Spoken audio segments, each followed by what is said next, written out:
एक राजा था और उसकी दो पत्नियां थी। एक बहुत काली थी और एक बहुत गोरी थी।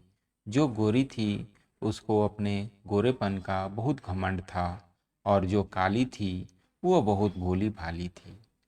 उन दोनों में एक समानता थी कि उन दोनों को कोई संतान नहीं थी।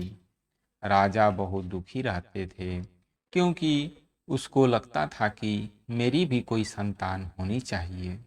राजा अपनी दोनों पत्नियों से बहुत प्यार करता था, पर राजा के पसंदीद पत्नी गोरी वाली थी। लेकिन उसने कभी भी दोनों पत्नियों में भेदभाव नहीं किया। राजा की जो गोरी पत्नी थी वह बहुत घमंडी और झगड़ालू थी। घर के सब काम राजा की काली पत्नी से करवाती थी और वह बेचारी सब काम कर लेती थी, पर राजा को कुछ नहीं बताती थी। एक दिन राजा की दोनों पत्नियों का बहुत बड़ा झगड़ा हो गया और राजा की गोरी पत्नी ने काली पत्नी को महल से बाहर निकाल दिया। काली रानी ने राजा को सारी बातें बताई और राजा उसे कहने लगा कि मैं तुम्हारे लिए अलग महल बना दूंगा, तुम उस महल में रहना। फिर राजा ने महल के सामने छोटा महल बनाया और उस घर में काली रानी को रहने को बोला। एक दिन राजा दूसरे राज्य में घूमने जा रहा था, तो उसने सोचा क्यों ना दोनों पत्नियों के लिए कुछ लाया जाए।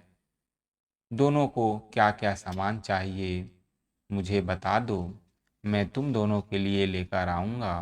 तब राजा गोरी पत्नी के पास गया और उसे कहने लगा कि तुम्हें बाजार से क्या चाहिए।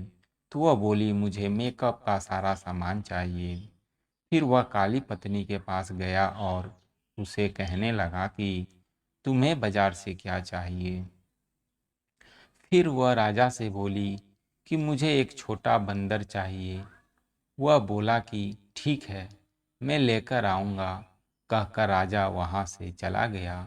अगले दिन राजा दूसरे राज्य गया और उसने वहाँ से ये सारा सामान ले लिया और अपनी दोनों पत्नियों को उनका सामान दे दिया। राजा की काली पत्नी उस बंदर को देखकर बहुत खुश हो गई।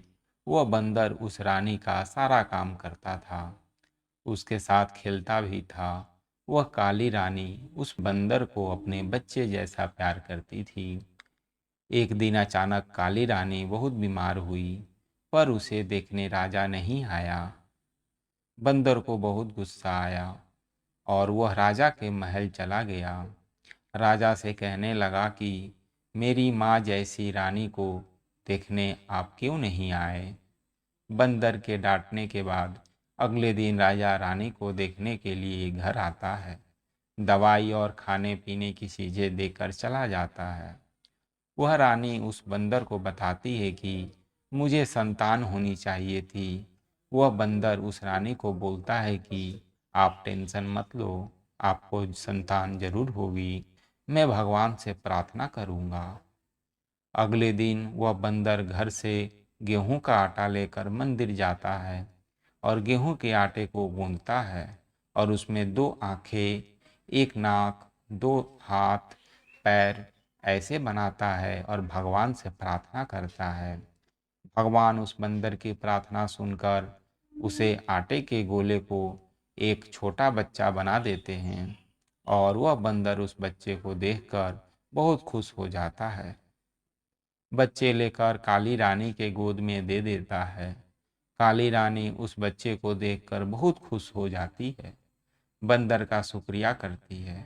राजा को खबर मिलते ही काली रानी को बच्चा हो गया।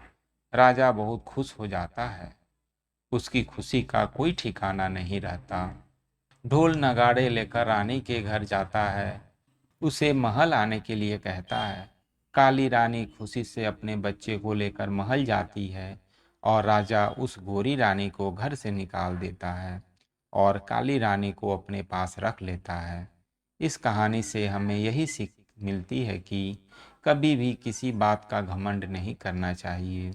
दोस्तों, ये कहानी अच्छी लगी हो तो एक लाइक ज़रूर कर देना और ऐसे ही कहानी सुनने के लिए इस चैनल को सब्सक्राइब ज़रूर कर देना। धन्यवाद दोस्तों।